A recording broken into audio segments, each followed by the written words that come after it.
All right, we're back with the drunken peasants. No. Oh, shit. That was funny. Oh, you guys are crazy. All right, let's go live here. Yeah, we're live. All right, beautiful. All right, guys, did you guys can refresh now? So since you guys were refreshed a lot, you can refresh. Sorry for the caps there. We do cap locks. All right, here we go. All right, guys, welcome back to the Skeptic Fence Show. And right now, I'm going to introduce our guest here. Our guest is AronRa. Aaron, thank you very much for coming to the show. And we're going to discuss a little science education, maybe a couple other topics. And thank you, sir. It's an honor to have you tonight on the show. Thank you very much. You're welcome. And what's going to happen is, Paul, I think we got a little bio I would like to go over. I think, I don't think Aaron here needs an introduction, but we're going to give him one. So go ahead. Yeah, we have a little bio for him. AronRa is one of the YouTube atheists raised in an exclusively creationist environment where questioning belief was encouraged and skepticism was ridiculed. Being raised in a mostly Mormon family encouraged him to explore other denominations and eventually non-Abrahamic spiritualism before rejecting faith-based beliefs altogether.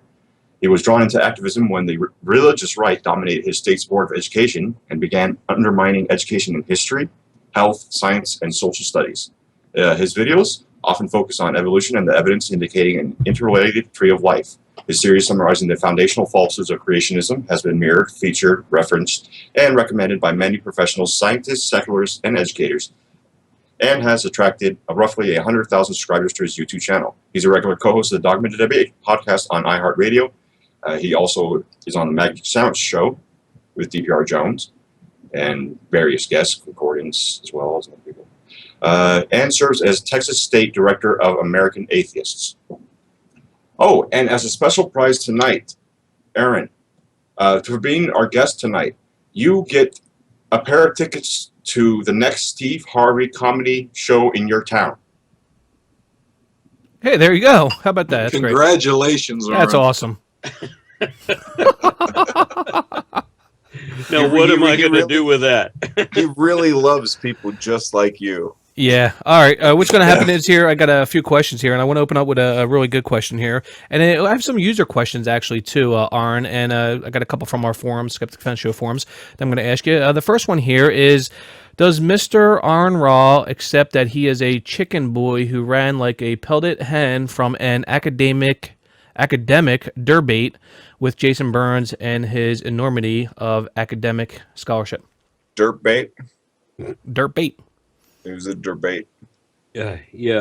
I think it would probably be best if we not make fun of the handicapped. Good answer. Oh shit! Damn. That is a zinger. Zinger. And here I was with my first question was going to be like, what the fuck is holding your eyelids open? What the fuck? Fucking a cockbus. But let's get a little serious here. I'm going to play a little devil's advocate here for my first question is, let's say I'm a devout Christian. Aaron, why not teach creationism in schools and let kids decide for themselves? I think we know the answer, but I want to hear from you. My wife did this wonderful thing where she told the story to her kids about, the old Greek myth about why we have summer and winter. And she went over the thing about how this one goddess's daughter was seized by the Lord of the Underworld and took her into Hades, and that while she was there, she ate 3 seeds of a pomegranate, and this meant that she was damned to remain in Hades for half a year. But then she was released for the other half of the year, where she could go back to her mother, who was the goddess of nature. And then whenever the mother got her child back, she changed the seasons, and everything was spring and summer and really wonderful. But then she was sucked back into Hades, and everything went to fall and to winter accordingly. And she asked her kids, why do we have summer and winter? And they gave a brilliant answer. Talk about the axis of the Earth and its relationship to the orbit around the sun and all of that. And then she said, well, don't you think they should teach both in school? And the obvious answer was, well, no, because one of those is just a story. And I thought that was absolutely brilliant. That's the real situation. That's why you can't teach creationism, because it's talking about talking snakes and magic spells and things that can't happen and wouldn't make sense if they did happen. And there's absolutely, this is the most important part. When you talk about evolution, like the guy that you quoted earlier, who was saying that the parents should be able to opt out of having their children learn anything, say, true. That's the problem with creationism, is there is no truth in it. The entirety of creation science is wrong. There's an awful lot that we can prove that is definitely wrong, that is completely wrong, that is factually false, and there is not one thing any creation scientist can show is actually true. I had a creationist sitting next to me for one podcast I was going on where he was trying to defend scientific evidence in favor of God. After a 4-hour show, this guy finally admits that he hasn't actually conjured any evidence indicative of God, but he will next time he comes back. After 4 hours, he couldn't come up with anything. The only thing he did have was irreducible complexity, which had already been disproved in a court of law back in 2005. And he says, yeah, but they don't establish science in a court of law. And I said, yeah, I know. That's the science had already been established years earlier. That's why they had so much evidence in the court of law. So everything you've just been promoting, everything that you've been promoting for the last few years has been known to be and proven to be wrong, and you're still repeating it. But you can't get these people to recant that position because this is something that they need to believe. There's just an emotional attachment that has nothing to do with truth, that's not about understanding. They don't care what the truth is. I want to believe what I want to believe, and why can't you just let me believe what I want to believe? I think it's not only that, but they want to redefine what truth means. Yeah, exactly. They just want to say, yeah, the everything. Bible is truth and shit. Like, absolutely ridiculous. As Like, long as it for benefits their example, position. Yeah. For example, Coctopus, you mentioned earlier in the show today about being a fool. And of course, what is a fool? A fool is somebody who is fooled, right? It's somebody who too readily accepts the incredible claims of credulous persons, right? So Absolutely correct. Absolutely. My definition of fool is somebody who acts foolishly, can be fooled easily, basically the same as a gullible person. Exactly. And this is what the Bible has the exact opposite definition of that, because, of course, the Bible relies on fools in order to sustain itself. Yeah. So it has to redefine everything. Exactly. So Which is really, I think, that's Mm-hmm. why I think they go after education so ferociously, is because they know that is like their enemy. To have the same science that makes the technology so they can spout their shit over the internet, or I've watched creationists wearing reading glasses all the time tell me about how terrible science is, while you wouldn't be able to read if it weren't for science. Those kind of things drive me absolutely apeshit. Yeah, no, I hear you. Thanks for that, man. That's great. I got another question here for you, and it's a pretty important question, I think, since we haven't seen a show like this in many, many years on prime time. Is do you think the TV series Cosmos will have an impact, let's say, on the youth demographic? Do you think that's do you think this is much needed on prime time? What do you think of the TV series Cosmos? I am embarrassed that I've only so far seen the first episode. We've been holding back on seeing the rest because we want to see it collectively with some other people. We just haven't been able to get everybody into the same room. I do it the same way. I do it the same way. They made me watch the first 2 episodes just so we could talk about it, but I love to let them build up. Sorry. Yeah. Now the original Cosmos with Carl Sagan really hit me hard, in the sense that it was the first time that anybody made sense to me out of really complex things like the Big Bang. I was some biker metalhead guy in the 80s, right? When all I'm thinking about is drinking and chasing skirts and having a good time. And then somebody's trying to explain to me things like the Big Bang cosmology. What does that mean? How do we know that everything? How do we know that space is expanding? What does that even mean, right? To your average person, this doesn't make sense. And so when I happened to catch PBS, and was the only place you could see Cosmos, and I happened to see Carl Sagan explain it, well, now I get it. Well, of course, now I understand what the redshift, galactic redshift means. That doesn't make any sense to a normal kid. When you talk about, extreme hyperphysics mathematics to try to calculate what was happening 1/10 of a second into the Big Bang, this doesn't make any sense to me. But I watched this show, and now Sagan has explained Big Bang cosmology well enough that I understand, well, of course, the universe is expanding, and how could you deny this, and what does this imply? Well, regardless what happening in the first tenth or the first few tenths of a second of the Big Bang, we know that all, if we watch the space expand this way, if we were to reverse it, then space contracts, and of course, it all ends up in one place. And what does that mean? And it all defies the idea that there was the Earth before everything else, and that it took some sort of a genie-like character 4 days to build this one stupid rock before he goes around to the rest of the cosmos. Remember, in Genesis, he has the rest of the universe, all the stars, in all the galaxies, all the quasars and the supernovas and everything else. Every star, every galaxy was all sneezed out at once. And then he had to spend 3 more days finishing up this one tiny rock. It doesn't make any sense to me. It doesn't. It is pretty amazing that he spent so much time on this tiny little speck of the universe. And on the Cosmos series, I think it's excellent. I'm up to, I think there's four episodes out now. I think I'm up to number 3. I didn't get to the fourth one yet. There's the new one's tomorrow. Yeah, exactly. News is tomorrow. So yeah, I mean, like, you can always go to Fox. I forget it was Fox.com, and you can always view them for free in HD, which is great. Very well said. Now I agree with you there. I got one question, and I got a question from our forums, and my last question here is basically, what can we do as activists, I should say, to push this topic or this issue even further? Say science education, combating creationism. For it to maybe receive more attention. Should we do more videos? Should we contact state reps, senators? I mean, like, what can we do more? Okay, if that question was directed to me, then I just want the first thing. The first thing is the content, and there are people out on YouTube that do really amazing content. Some of the stuff that I've seen on astronomy and explaining complex scientific concepts that are done by regular people out on YouTube, they make some incredible videos. There are some really good material out there.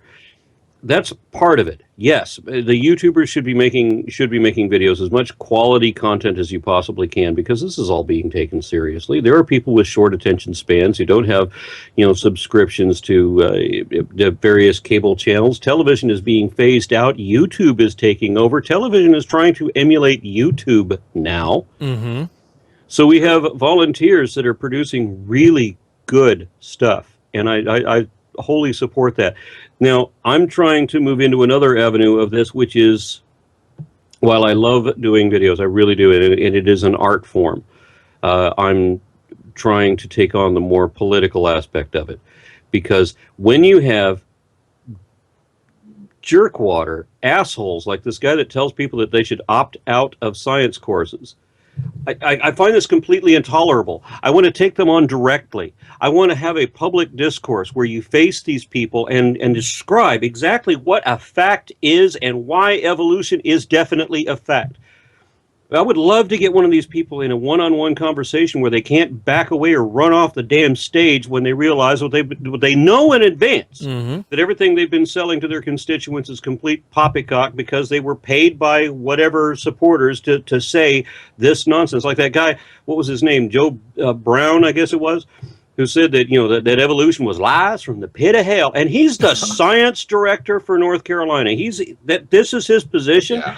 People like this in these positions need to be called out in public venues to be educated. Look at here. I'm in Texas, right? We got another guy here in Texas. Our own Board of Education fighting against education. Many of the people on the Board of Education previously, at least, had been advocates against public education, and a whole lot of people in Texas don't want to have there be any education at all, at least not that's free. They want it to be politicized, they want it to be privatized, they want it to be for profit, and they want it to be religious, exclusively so. Because they don't want people that actually understand anything. They want people who follow orders. They want minions, not minds. They want this country to be like the Middle East. Exactly. Except Christian.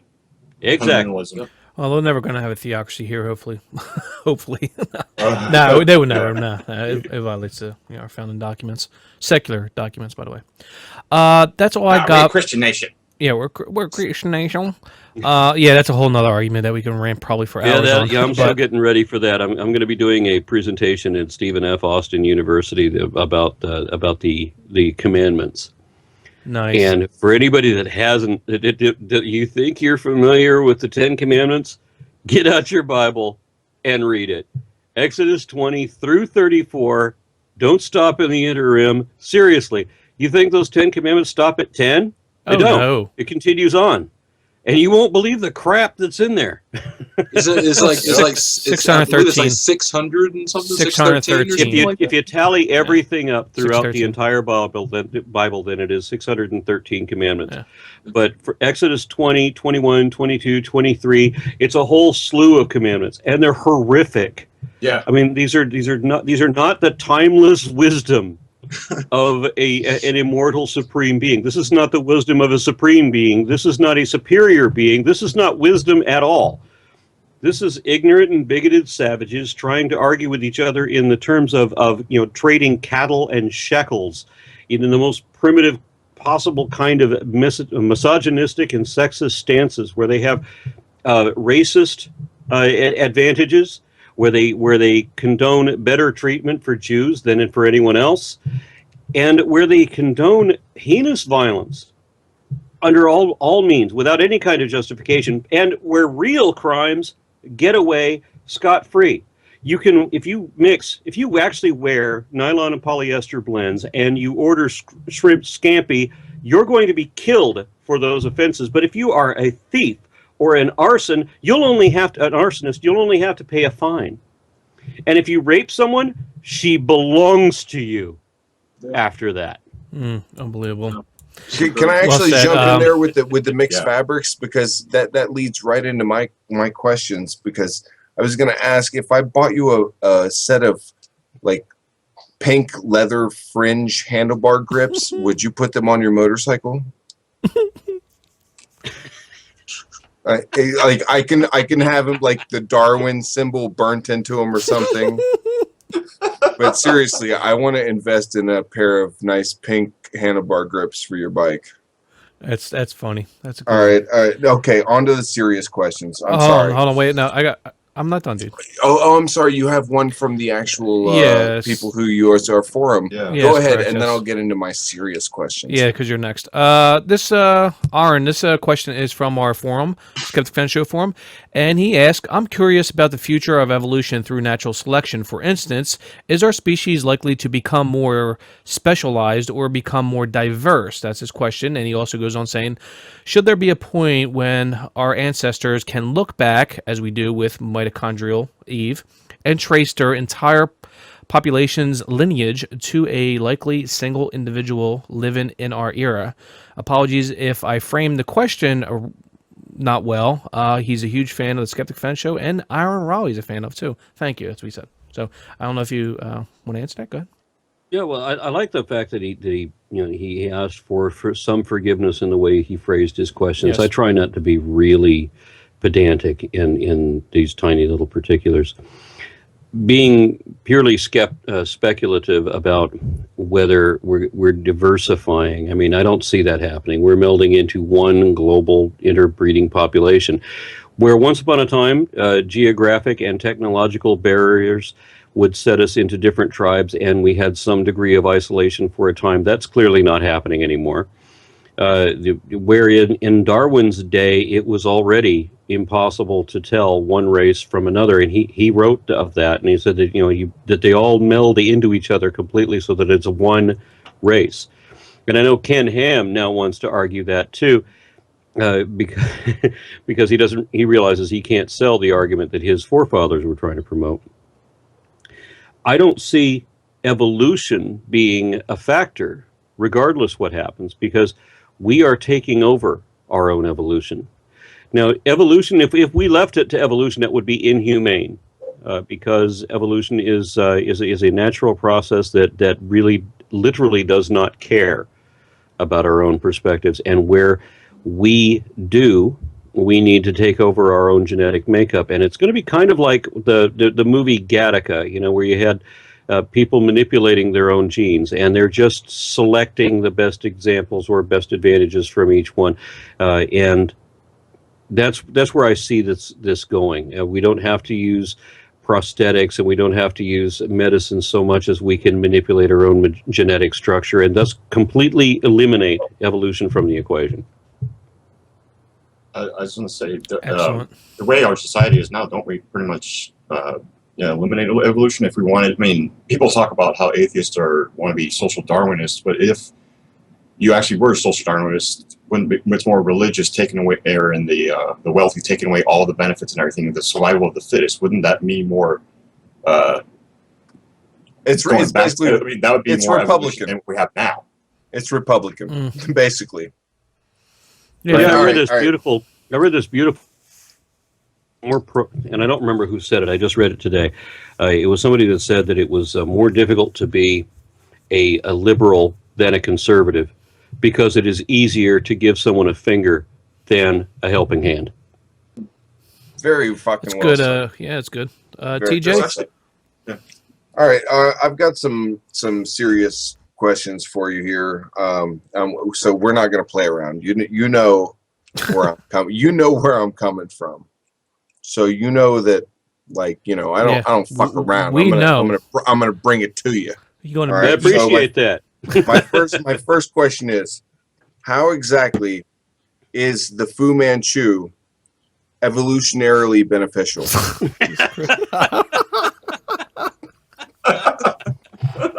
Oh shit! Oh no way! I didn't think you were gonna ask that. Oh, that's funny. I mean, I'm not saying I don't like it. I'm just wondering how, is it because more women want to have sex with you? Like, I made sure my girlfriend was out of the house while I did this interview. Well, it does I'm have certain terrified. sensory capabilities. Yeah, it's pretty good, man. Looks good. All right, okay. Actual serious questions. What I'm going to do is ask you questions from creationists Okay. that I want to hear your 30-second responses to. Okay. So I want to keep your responses quick, but I want on good information in as quick as you can give it. Here we go. How do living fossils remain unchanged over hundreds of millions of years? They don't have to change. There you go. Okay, that was entirely too quick. You're gonna have to give me more time to come up with another question. All right. Why don't they have to change? There's a certain thing. There's a concept of a perfect shape, which is why ichthyosaurs and tuna and sharks and dolphins all acquire the same sort of a shape. There's the shape that works best. And once you achieve something that really works, you don't have a whole lot of pressure to change. When the environment changes and that no longer works, now you're pressured to change. And that's where we get into ichthyostega, acanthostega, tiktaalik, and so on, into the move to land. It's the environment. So alligators are, they're the same because that shape works. That shape works.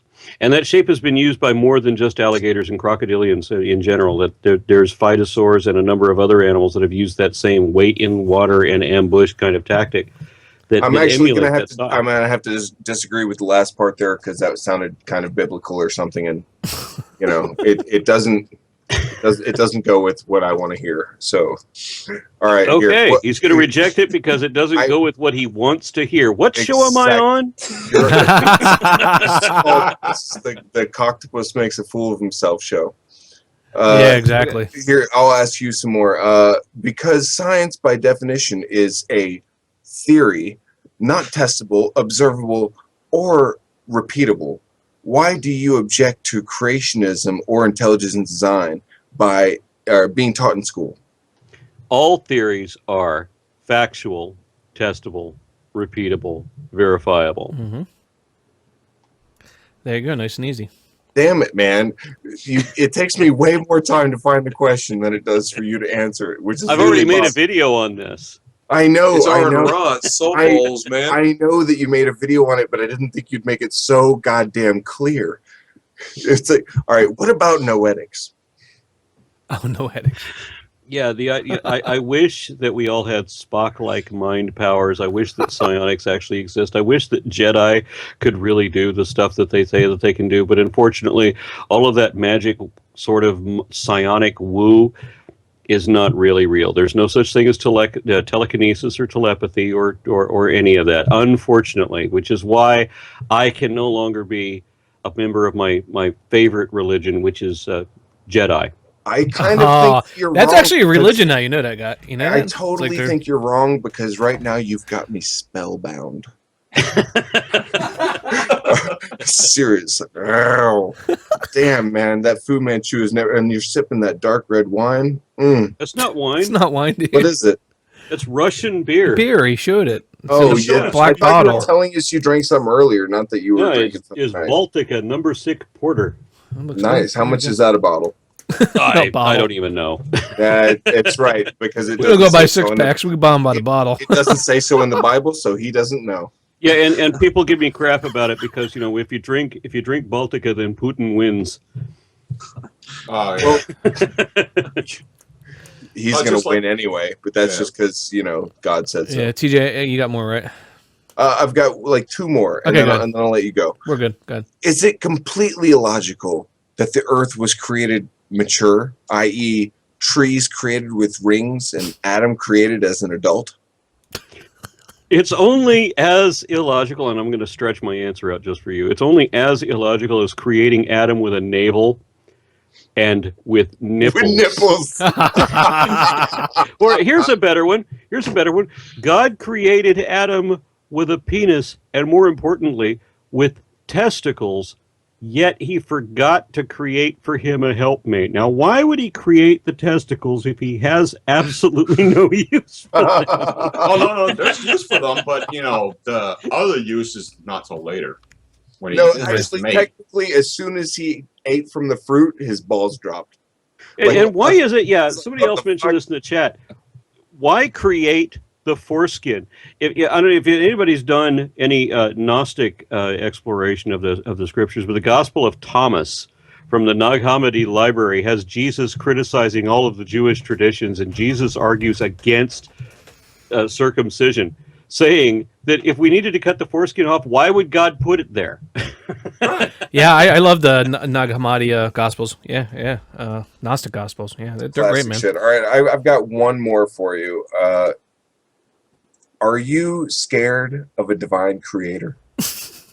I love how everyone laughs at my questions. They're obviously from creationists. I just want to hear your response. Yeah, they are. I mean, are you scared of a divine creator? No, because I have a bag full of foreskins, and I can use that to barter my way out of hell. So that's how many? Was that 200? You have right? to be 200? careful, though, because my bag of foreskins looks an awful lot like a bag of pork rinds. It's funny. They look exactly the same. When they're fried. 200 fried pork skins.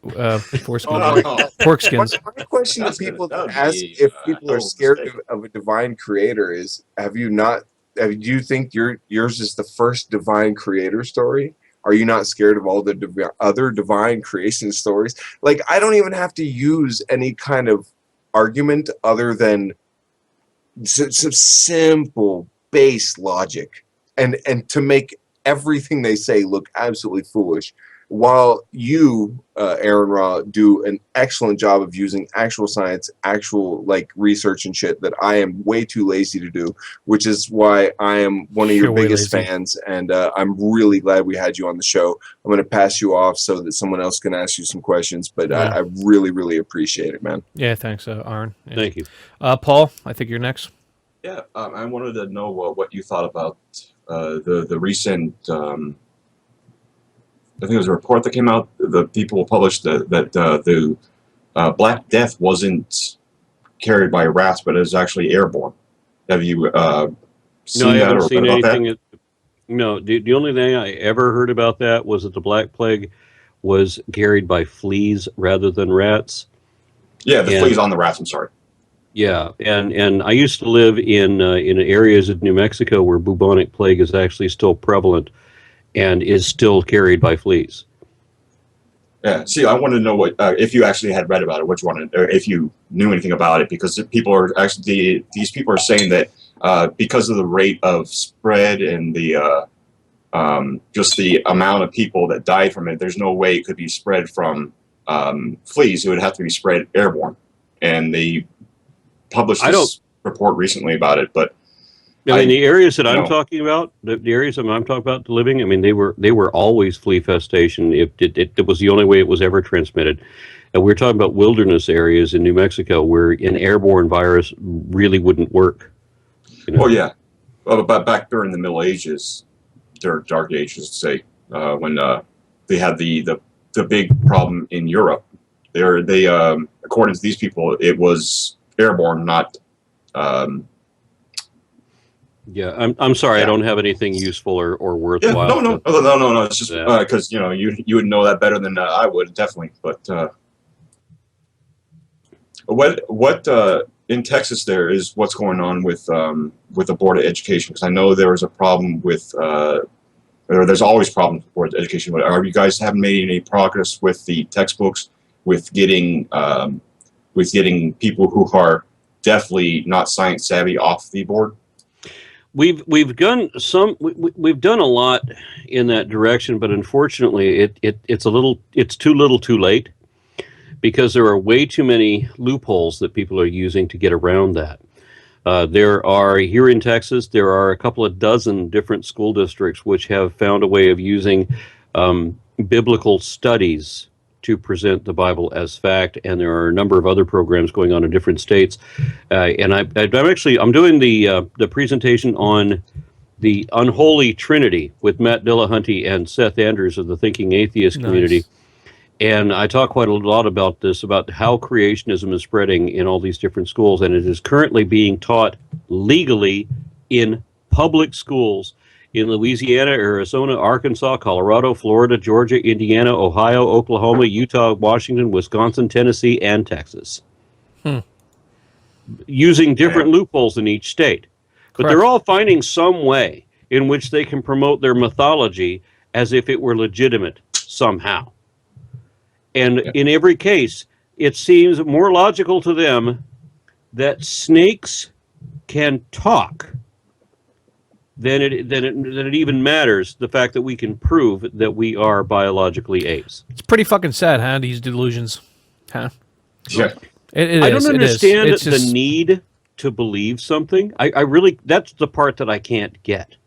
If you want to, if I believe something that is wrong, I will thank whoever shows me that it is wrong, because what purpose is there in believing something that it is not true? Only accurate information has practical application, right? Yeah, that's rational. Exactly. Yeah. Except for the practical application does not apply to things like people's belief in heaven and shit. That's not practical at all. They just choose to want to believe something like that. But that's unfalsifiable bullshit. That means that you can't prove there is heaven. You can't prove Absolutely. there is God. So We're talking about people that don't care.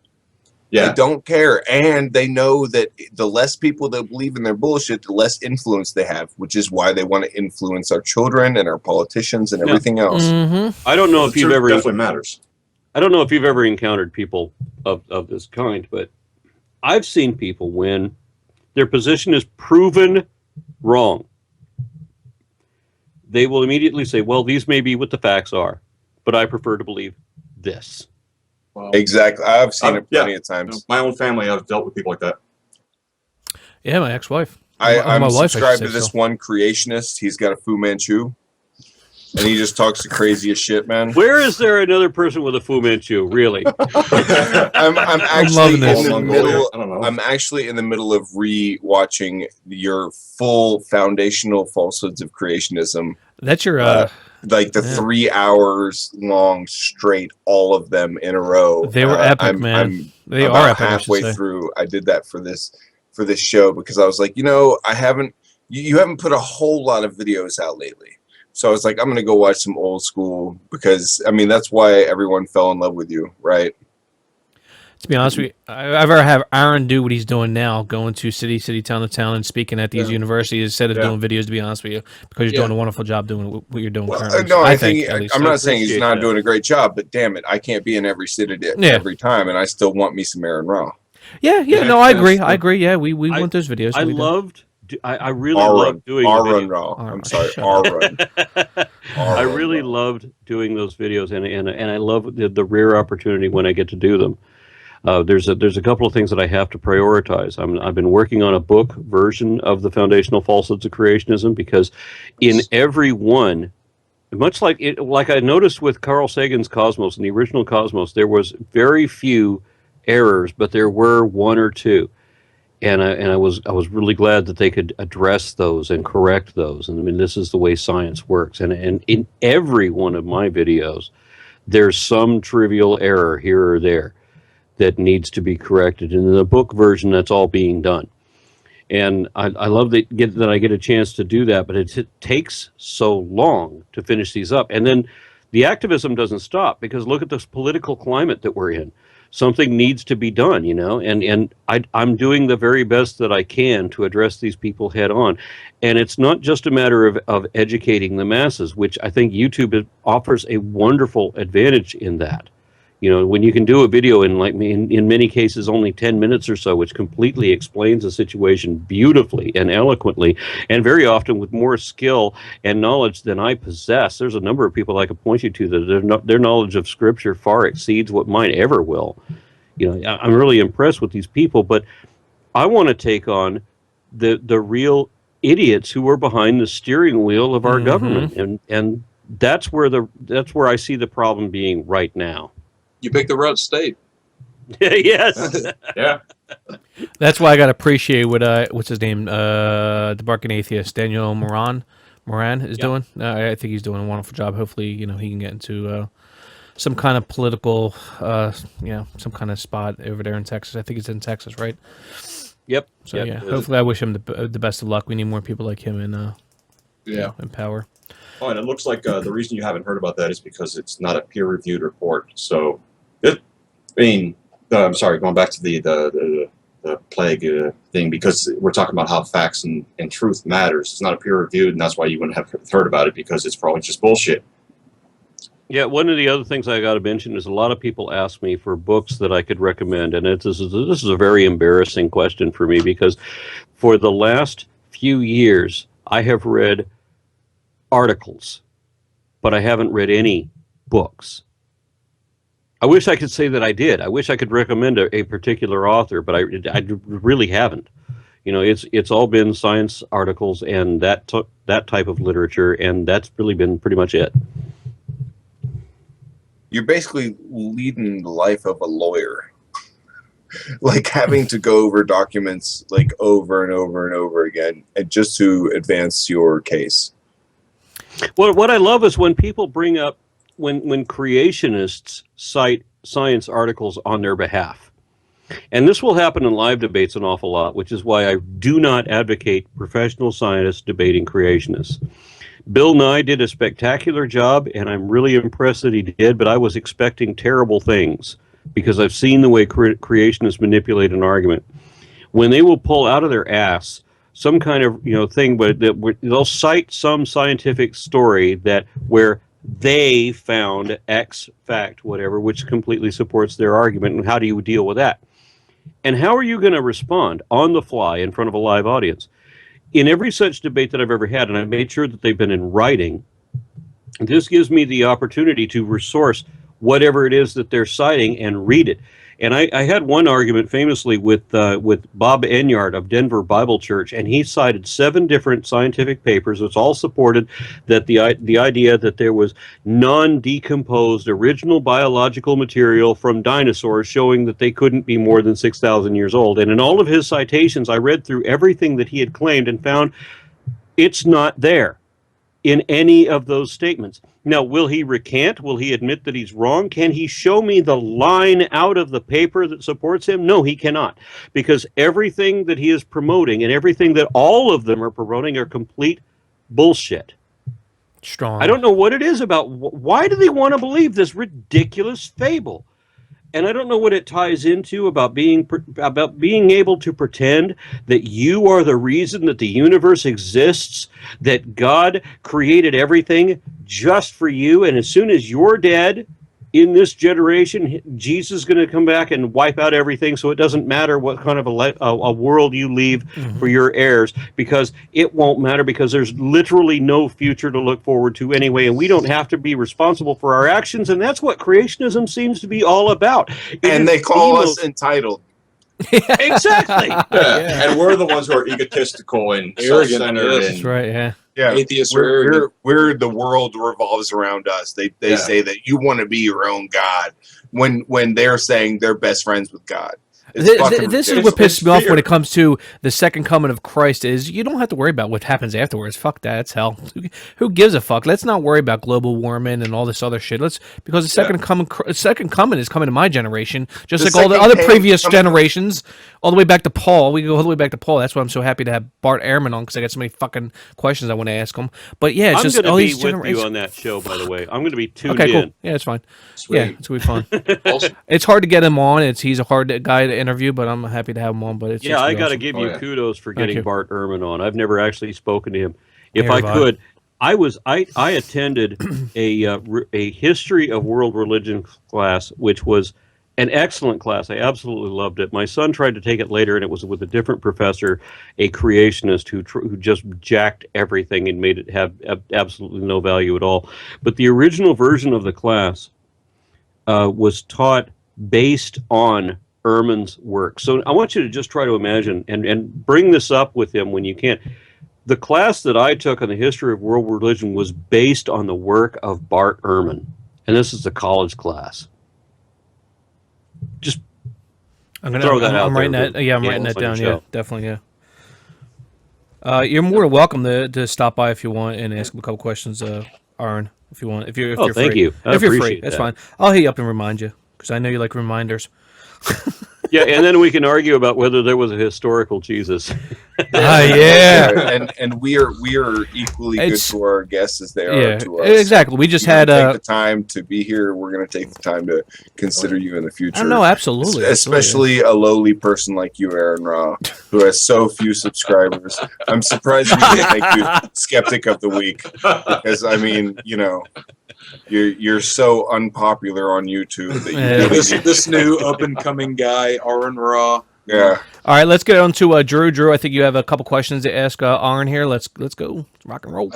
I do. Yeah, because you mentioned Carl Sagan a few times. I've been reading, kind of back and forth between the Cosmos book and Demon Haunted World. And it's something Carl Sagan spoke on quite a bit in his books and even in his interviews. Why do you think it is that America has seemingly lost its interests in science when we benefit so much from science and technology? If that question is directed to me, I want you to try to imagine an environment where the most educated people in the world, essentially, the founding fathers of the United States, inspired men, having the benefit of being very wealthy and having the ability to read all the great authors, and they don't have television or any other concerns against them. They just read and they consume volumes of work of the greatest minds ever in history. And they realize the atrocities at the hands of religion. And they've deliberately found the first government that is against or that is not controlled by religion, that it is the first secular nation founded as such, I think, in the history of the world. I don't think there was ever another government that the first government of any country was intended to be secular, where the religion did not have power or right of rule over law. It's important to remember that the way that many of the common people reacted, the United States was founded by Puritans, founded by religious extremists. And while they were claiming to have escaped religious persecution because religion persecutes religion, and that's what it does, and when the Puritans got to the United States, what was the first thing that they did? They started persecuting Quakers and every other religion, and of course the other pagans that were already there. So when the Founding Fathers decided to build a nation out of this, and they saw what had happened in the countries that they came from, collective countries that they came from, and then they realized what the first colonists of this country were already doing to each other. They realized that religion could not be allowed power. And then, as a result of an almost atheist organization, you had several waves of what they called, what was it? I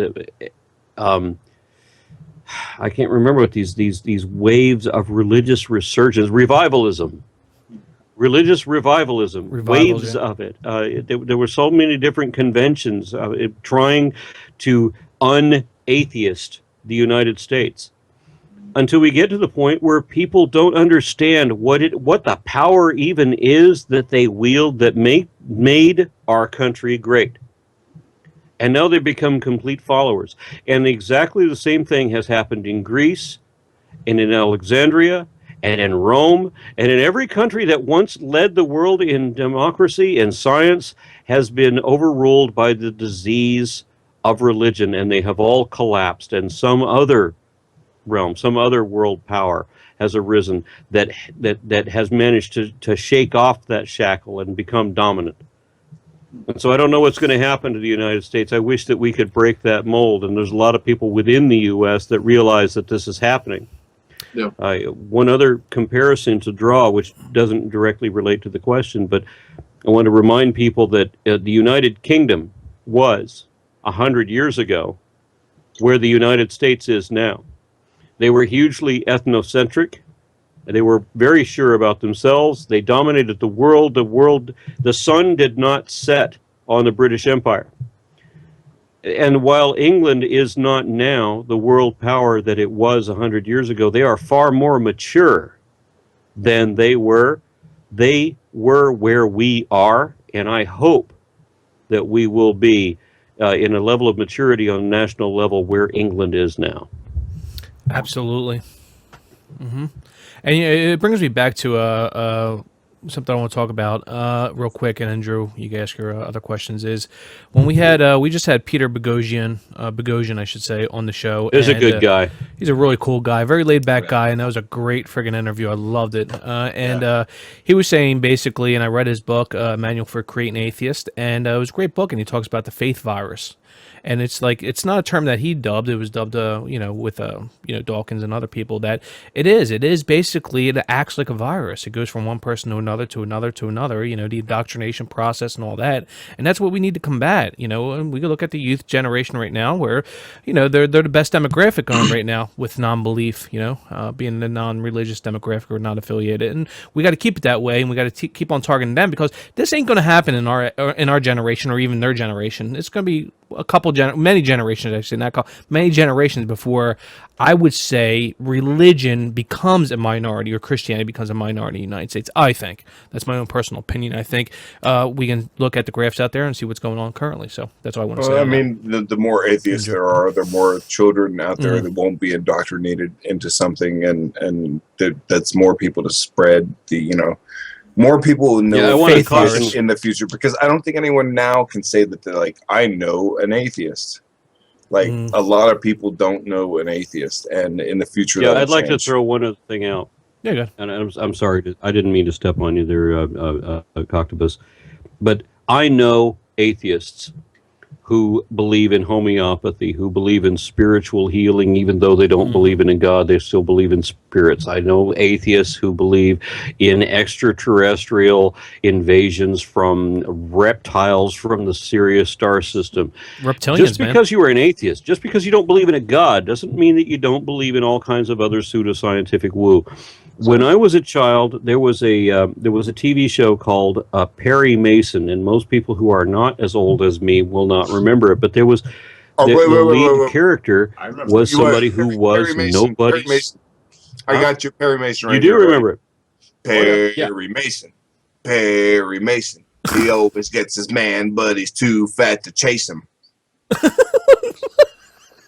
Let him that was helpful. No, seriously, I have watched Perry Mason. He was a big fat dude. Yeah. Anyway, freaking believe Evan it. Burr Go was ahead, cool. Aaron, Shut up. sorry. Sorry. Yeah, so at least somebody knew that it was played by Raymond Burr. Okay, well, there There was we a go. character that was nobody's fool, right? He was compassionate toward humanity, but as soon as somebody started talking nonsense, one eyebrow went up, and he stopped paying attention, right? And this is the way I thought that we should be, that I thought wise people would be. When you start talking shit, we should stop listening, right? Yeah. Have all your compassion and have all your love for humanity and everything that this character showed. I mean, this was a show that was on in black and white when I was a little bitty boy, and this is the kind of person that I wanted to be. You know, somebody that didn't buy into all of the ridiculous pseudoscience woo. Now, it's not atheism that I primarily promote, really. It's skepticism. It's thinking analytically. It's not being fooled and not being caused to, not being ready to believe ridiculous horse shit for no reason. And if we were to promote that angle, I think it would be better. When somebody wants to make a claim, great. Where's your evidence? Back it up. Exactly, bingo, man. We're all skeptics here, man. We try to question everything, even though once in a while we'll have some kind of bias towards something. But that's Not what me. this show's about, man. I believe everything. I believe you're a I retard believe sometimes. absolutely fucking everything that I'm told. I'm not skeptical. Ignorance is bliss. Yeah. Exactly. That's why I'm so happy. Yeah, that was a saying that always threw me. And I tell you, this conversation actually took place when I was 8 years old, and my babysitter, who was a grown woman, and obviously a fundamentalist Christian, told me that told me that ignorance is bliss. I remember answering, but knowledge is power. Nice. That should Nice. be a T-shirt. I'm sorry that I That's just funny. stole it. I'm stealing. The funny thing is, like, bliss, but knowledge is power. Power, What a exactly. fucking That's awesome great. T-shirt. I'm gonna get Drew for his next question, but real quick, I want to give you a little something that happened to me in the past. I was a club DJ for 15 years, and there was this one band. I forget the name of the one band, but they made the song "Knowledge Is Power," and the lyrics were incredible, man. I got to share those lyrics with you guys. And it's actually a good friend of mine, the singer Octavio, and he made the song "Knowledge Is Power," and he was on stage, dude. He would like rock in front of like 400 or 500 people. Knowledge is power, and he just like, it was awesome. But anyway, that's just a little. Which reminds me, if I may, I mean, once upon a time, a quarter of a century ago, when I was young and dumb and good looking, I remember I did one show with a band that was normally called Phlegm. It stood for Psychopathic Homicidal Lunatics Embalming Grandma. And That is metal as hell, Excellent. man. Yeah, I was just ready to say that's pretty metal, right? well, for that one night, we were referred to as Brillo Tampon. Also fucking metal. Jesus Christ. That's pretty hardcore. And I Call wanted yourself to SOS pad. I wanted to do a song which was basically nothing more than reciting everything that the right-wing religious community believed at that time and that they promoted. And it was just going to be a song spewing out this kind of hatred and this kind of idiotic nonsense. And the title of the song was "What a Fool Believes." Excellent. Drew? Because we've talked quite a bit about evolution. I wanted to get your opinion on this. With approximately, from what I understand, about 97% of climate scientists are in agreement, and the facts back up that climate change is a fact and it is happening. What process, in your mind, should we be taking to make climate change recognized as a serious issue? Good question. I'll tell you what. Chipotle said it best. We're not going to have any fucking guacamole, bro. What if we fucking run out of guacamole, bro? That's what I mean by how serious this is. This is serious shit. I have to wonder about that. I mean, because he brings up a good point. I always thought that the fast food industry seems impervious. They're going to keep producing this stuff. They're going to keep having it available. You know, and when does our lifestyle begin to change? And of course, if you're living in an area that can still afford to go eat fast food, then you're going to be in the last place that is affected. And so you're going to be the last one to recognize that there's a problem. And At first, they came for my Whopper, and then they came for my Big Mac, and then they came for my chalupa. Oh, geez. Now, when I suggested when I was a little boy, and I remember suggesting that maybe it wouldn't be a good idea for everybody to have as many children as possible so that we could all have new souls for the Lord for the end times. Blasphemy. When I suggested that that we not necessarily living in the end times, and that, hey, if we were conscientious and actually thought about the future, we might actually have a future. And that maybe we shouldn't procreate blindly all the damn time. And that maybe the few children that we should have by choice. And those children should have the advantage of the greatest education so that they can understand more than we do.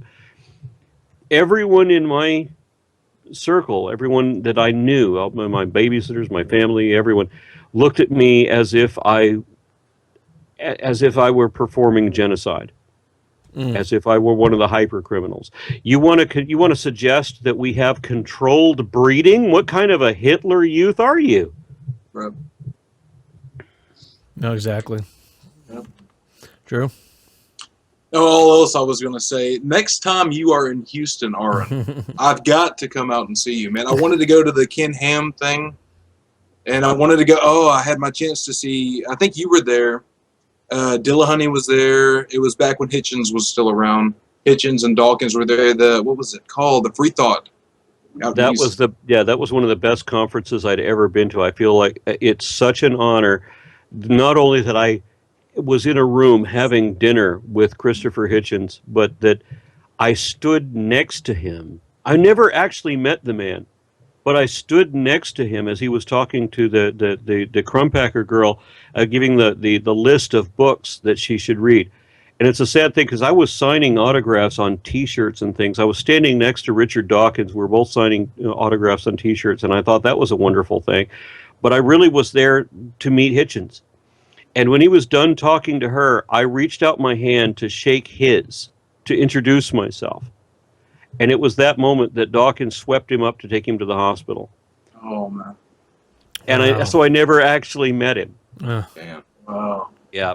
Jesus, I mean, most of these stories are like, I almost saw him like 2 weeks before or whatever, but like, come on. Like, you had your hand out, and he's like, no cancer, no. Like, that's harsh, I'll never man. forget. Was it a few months ago when we did the tribute for Hitchens and I passed the fuck out drunk? That was great. That was a real tribute. We had like over 200 people.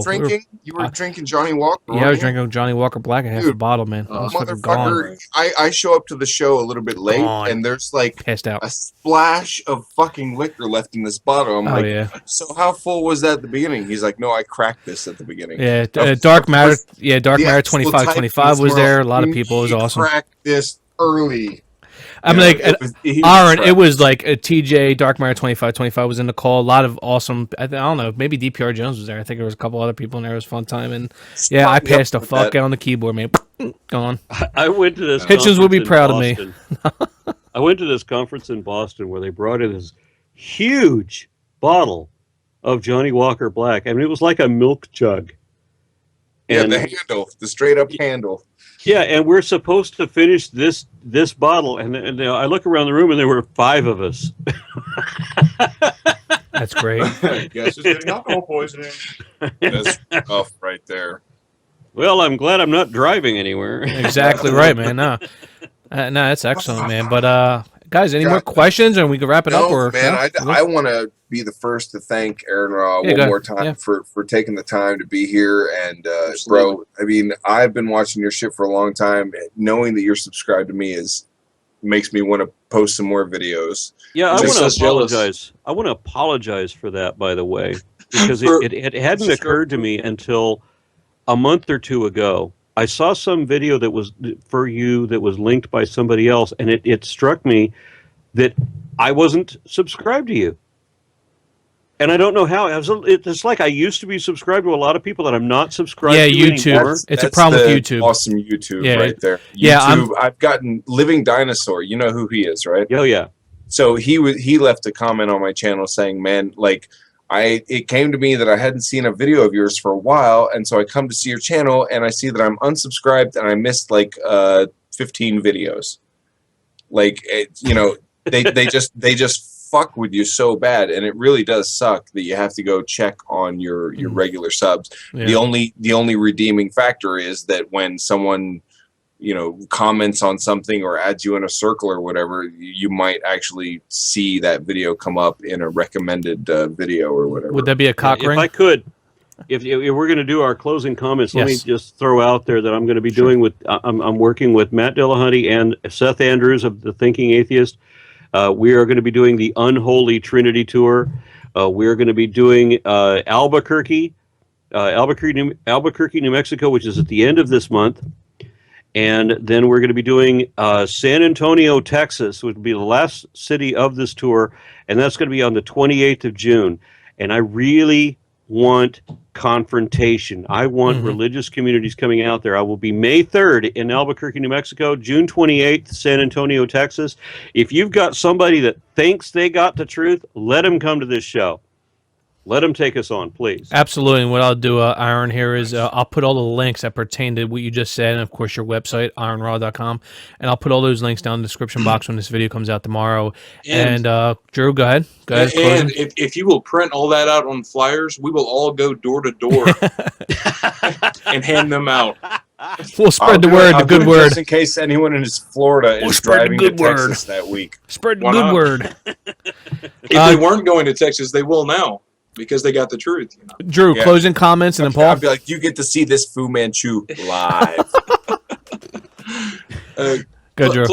Closing comments, Aaron. It's been fucking great. I think we're all really big fans of yours. I know I've watched the 15 foundational falsehoods of creationisms more time than I can count, and it's just fantastic. I think guys like you and guys like Dillahunty are really good at making us feel very justified intellectually in our atheism. So thanks a lot for that, man. I appreciate it. I would also like to say thank you. I've seen that foundational. You already said your fucking thank yous. No, I would like to say that I can count how many times I've seen it because I can count higher than 4. I'm from Texas, goddammit. All right. Well, I just wanted to throw that in there. Yeah, that was a good one. I love that for a we long use time. that as an excuse. I'm from Texas. I don't know anything. Paul? Yeah, Aaron, Aaron, I'm glad you came on the show. I'm a big fan. I wish that we could have had Ragnarok this year, but maybe next year, Awesome. You two guys would get along very well, Paul and Aaron here. That's great. Aaron, thank you very much. And actually, when you look at us, TJ, we do you look ever like shut a the metal fuck up? band where Joe is the singer. This looks like a metal band, right? It does, And right? So Yeah. I guess I would be like, what would I be? I'd be like the guitarist, and then Drew would be the drummer. AronRa looks like the lead Paul guitarist. would be the bassist. Paul maybe the drummer. Joe is definitely the singer. Oh, yeah, we could do that. Aaron Let's is play on late bass. Oh, I God. could totally see Aaron nailing some like Rob Halford style vocals, man. Oh, my God, you guys are great. So All right, let me Skeptic metal. Skeptic metal, not skeptic fence, right? Skeptic metal. All right, let's close the show out here. TJ, you going to do it after show or no? You're done? You gotta I work think I kind of Okay, want pussy. to. I kind of want to. Well, you gotta let me know, 'cause I'm gonna Who close the wants show me out to now. do an after show. Thumbs We'll up. find out through the comments. Yeah, Enough people say yes, I'll do it. All right, let me close it out here. Everybody, just upcoming guest before I say goodbye here to AronRa. Upcoming guest we have is Professor Bart Ehrman. That's April 19th, 2 weeks from now. He is the author of the new book that just came out March 25th, How Jesus Became God, the Exaltation of a Jewish Preacher from Galilee. And then in May, I'm trying to confirm 2 dates with Dr. Andrew Newberg. He's a neuroscientist. You might know him from the movie Religulous, Bill Maher's movie. He was in that movie. He was the other Jew. And that was a joke, by the way. Oh, So, and Love he's the author of a new book also, The Metaphysical Mind, Probing the Biology of not psychological, I shouldn't say that because he actually talks a lot about that, the philosophical thought. It's a great book. I'm in like 3 chapters of it so far, and I just purchased Bart Ehrman's new book. got to read that. So I got to question him about that. But Aaron, thank you very much, sir. It's great to have you, and you guys can check him out on AronRa.com. Thank you very much, sir. It was an honor to have you on the show tonight, man, and a great chat tonight, man. Great Thank show. you. Pleasure's all mine. Thank you, Aaron. Absolutely. And of course, I'll put all the links that pertain to you and what you're doing currently and all that stuff. And I'll talk with you. And if you want to give me some links, additional links, I'll put them in the description box also. TJ, what's going on here? Are you going to do an after show or no? Yeah, fuck it, let's do it. All right, I'll do an post after links. show. This is all shits and giggles. It has nothing to do with anything other than basically Just bullshit for a little bit. bullshit. All I right. got to split though. I've All got right, something Aaron. I got to do. All right. Thanks, Aaron. Thank you very much, sir. It was awesome talking to you. I've got to say, Keep up the good it's fight. always nice to talk to someone that you've watched for years, Oh yeah, and to know they're just as fucking fun as you imagine them to be. Exactly, yeah. Yeah. Aaron, thank you very Houston, much. Aaron. Houston, Black Sabbath. We're going to drink beer. We're going to have a hell of a time, dude. When is Black Sabbath in Houston? They were in Houston. I saw them in July, but we're going to listen to Black Sabbath, you said. Oh, okay. Well, I'm also looking for Motorhead if Lemmy shows up in Texas again. I saw them twice. Nice. They should be coming back. All right, put my links up there for the after show. We already did Aaron, because you're thanks for lazy, but seeing you, man. Aaron, thank you very much. And you. guys, we're out of here. Good night. Skeptic Fan Show. Take care, guys. Okay. Goodbye.